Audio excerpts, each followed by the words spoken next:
Assalamualaikum warahmatullahi wabarakatuh. Nama saya Dohan Fatoni dari kelompok 7. Saya Dohan, ada Cusi dan Rohim. Itu akan menjelaskan tentang beberapa soal dan bagaimana cara mengonversi dari IRD ke Star Schema. Assalamualaikum warahmatullahi wabarakatuh. Nama saya Dohan Fatoni, NRP 05211840000109. Jadi di sini saya akan jelaskan cara untuk convert IRD ke Star Schema. Jadi ini untuk yang soal pertama, soal nomor 1, yaitu tentang pemesanan makanan atau food order. Nah, di sini sudah diperlihatkan bahwa ada beberapa entitas dan relationship, di mana ada entitas pelanggan, pelayan, tagihan, makanan, tipe, dan spesial harian. Lalu juga ada relationship atau relasi, di mana relasi order ini menghubungkan pelanggan, pelayan, makanan, dan tagihan. Lalu ada relasi makanan dan tipe, yaitu berbentuk is of, dan ada relasi makanan ke sosial harian, artinya makanan relasinya part of spesial harian. Jadi untuk membuat sebuah star schema, yang pertama adalah memilih fact table terlebih dahulu. Di fact table yang akan saya pilih itu biasanya yang menjadi measurement dalam suatu database. Jadi yang di sini yang akan saya pilih ada 3, yaitu sum text ini dan satu lagi jumlah ordernya. Itu yang akan saya pilih sebagai fact table. Lalu selanjutnya saya akan memilih dimensi. Nah, dimensi ini biasanya yang berhubungan dan akan memberikan sudut pandang baru bisnis dari apa yang akan kita cari tadi, dari fact table tadi. Jadi saya akan memilih yang berhubungan, ada pelanggan, pelayan, dan makanan. Gitu ya. Nah, selanjutnya di sini ada yang namanya date. Jadi date ini saya akan jadikan dimensi tersendiri. Date ini. Nah, seperti ini. Jadi nanti akan ada 4 dimensi, yaitu pelanggan, pelayan, makanan, dan date atau waktu. Selanjutnya di makanan ini kan ada relasi juga ke tipe dan spesial harian. Nah, selanjutnya juga ada description. Nah, description ini tidak akan saya masukkan ke atribut, soalnya description ini tidak mempengaruhi proses bisnisnya atau apa yang akan kita lakukan secara langsung. Lalu ada juga tipe dan spesial harian, di mana tipe dan spesial harian ini biasanya salah dimasukkan ke dimensi, padahal sebenarnya tipe dan spesial harian ini akan saya masukkan ke salah satu atribut dalam makanan. Nah, hasilnya seperti ini. Nah, jadi fact table-nya sales itu ada sum and text, lalu number of sales, dan dari sini ada dimensi-dimensinya, ada dimensi pelayan, pelanggan, makanan, dan time. Dimana saya ambil surrogate key-nya ini, ada ID-ID-nya itu, dari tiap entitas ada pelanggan ID, pelayan ID, lalu ada makanan key, ini ID juga itu. Itu saya jadikan surrogate key. Lalu juga ada dimensi date ini. Karena dimensi date atau waktu ini biasanya pasti ada untuk menghitung seberapa besar atau sebagai perbandingan data sekarang dengan data yang dulu. Nah, sekian dari saya tentang star schema dari pemesanan makanan atau food order ini. Terima kasih. Assalamualaikum warahmatullahi wabarakatuh. Selamat siang, perkenalkan nama saya Yonosi Sariawan. Saya NFP 0099 di sini pada matkul KJB Kecerdasan Bisnis. Ketika ingin diberikan soal untuk kelompok, yakni salah satunya nomor 2 ini. Nomor 2 ini akan saya jelaskan. Di sini terdapat sebuah database structure dari database atlet berlatih, yakni pelatihan dari atlet. Di sini bisa dikatakan bahwa database ini menyimpan data mengenai pelatihan dari atlet, bukan mengenai gym atau tempat olahraga lain. Ini mengenai pelatihan dari atlet. Maka dari itu bisa dilihat dapat tabel cabang olahraganya apa dari atlet tersebut, kemudian dapat latihannya seperti apa, tipenya seperti apa, kemudian siapa pelatihnya. Nah, di sini bisa lihat ya sendiri.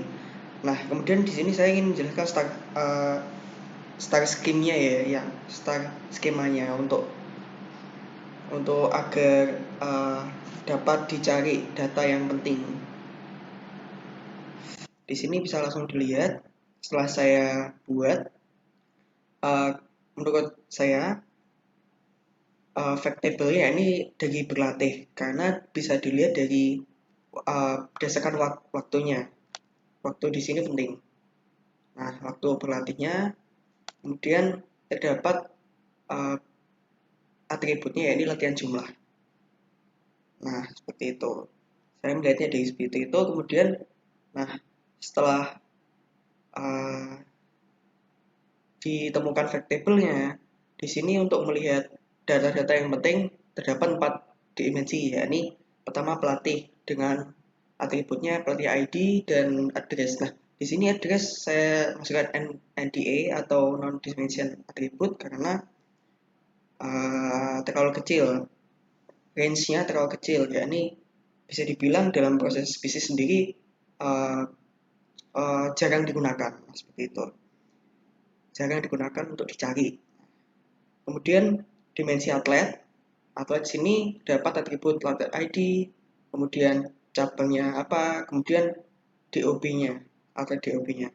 Nah, DOB ini saya masukkan di AJOA karena range-nya terlalu kecil. DOB jarang sekali, date of birth ya, tanggal lahirnya itu jarang sekali digunakan dalam proses bisnis.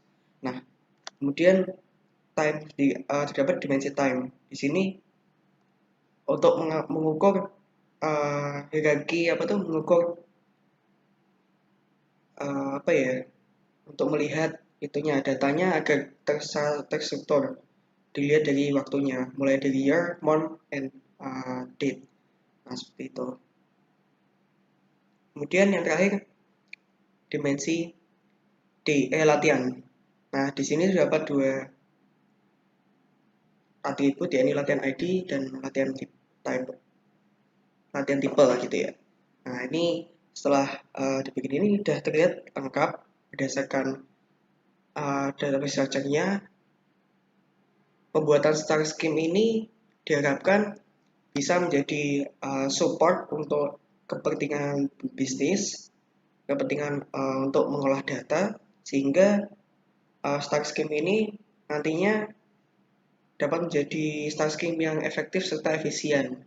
Dalam arti gimana efektifnya, ya ini digunakan untuk pengolahan data, untuk mencari data, serta digunakan untuk operasional sehari-hari. Nah, seperti itu.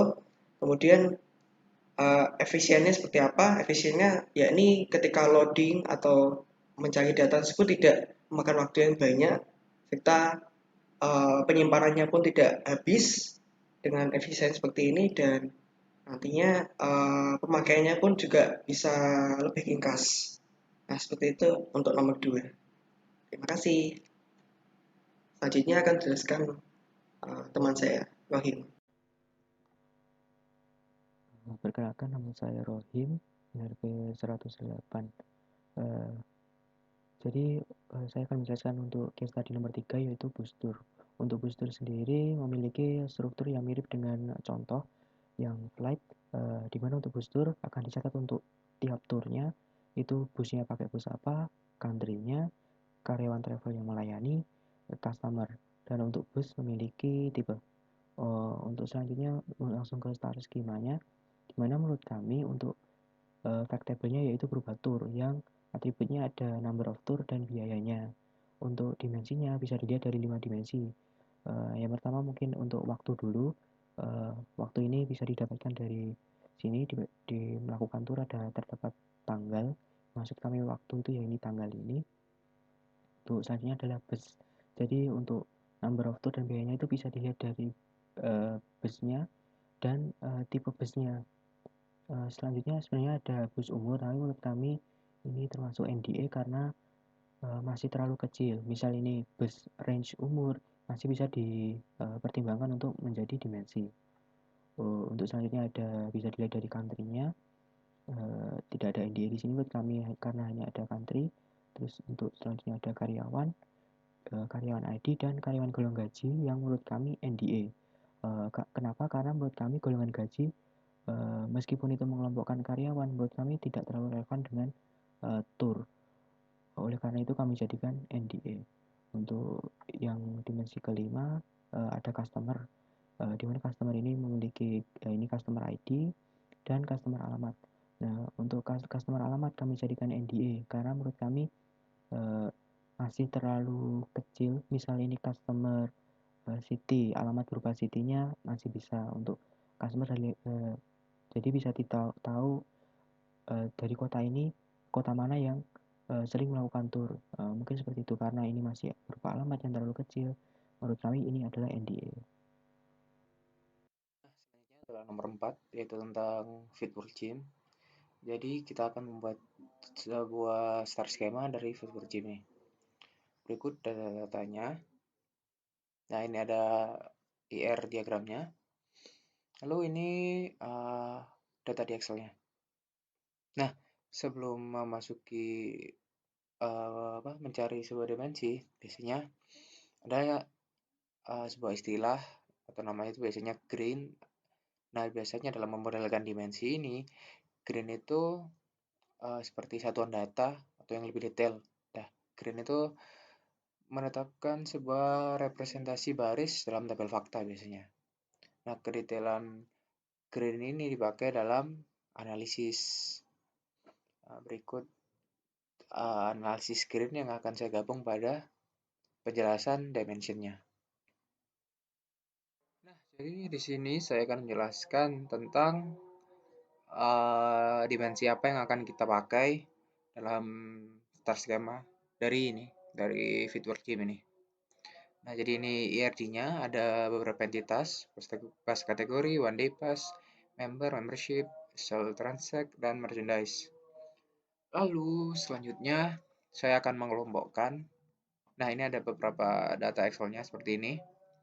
Nah, dari sini nanti saya akan mengelompokkan beberapa kolom yang menurut saya akan masuk ke dalam dimensi yang akan saya pakai. Jadi, misalnya yang ini dari tabel tersebut kan ada tabel tanggal. Itu saya pakai ke dimensi waktu. Lalu selanjutnya ada member. Nah, member di sini ada member ID, member name, membership, lalu ada customer ID dan lain-lain. Itu saya masukkan ke dimensi baru, akan saya namai customer. Nah, selanjutnya juga ada ini membership ID, merchandise, dan lain-lain. Ini saya kelompokkan sendiri menjadi item. Nah, jadinya seperti ini. Jadi kalau table date itu pasti tentang tanggal, ada date ID, date, month, year. Lalu tabel customer, saya ambil customer ID, member name, member kategori, membership. Lalu juga ada tabel item, di mana semua yang berhubungan dengan item, merchandise, dan lain-lain, harga, kategori, itu saya masukkan atributnya. Saya buat atribut baru, lalu masukkan ke dimensi item. Baik, untuk case study nomor 4, bagaimana kami menentukan faktanya, bagaimana kami mengidentifikasi faktanya, yaitu kami menggunakan dua ketentuan. Yang pertama kan fakta harus measurable, dan yang kedua harus merepresentasikan output dari business process, di mana nanti dengan kita melihat itu, kita bisa mengetahui kalau business process ini berjalan dengan baik atau perlu dioptimalkan atau kurang. Nah, dan dari ketentuan itu kami mendapatkan dua atribut yang dapat digunakan. Ada quantity dan total revenue, di mana quantity ini adalah jumlah item, sedangkan total revenue adalah besar pendapatan kotor dari gym yang menjadi kasus study case di nomor 4 ini.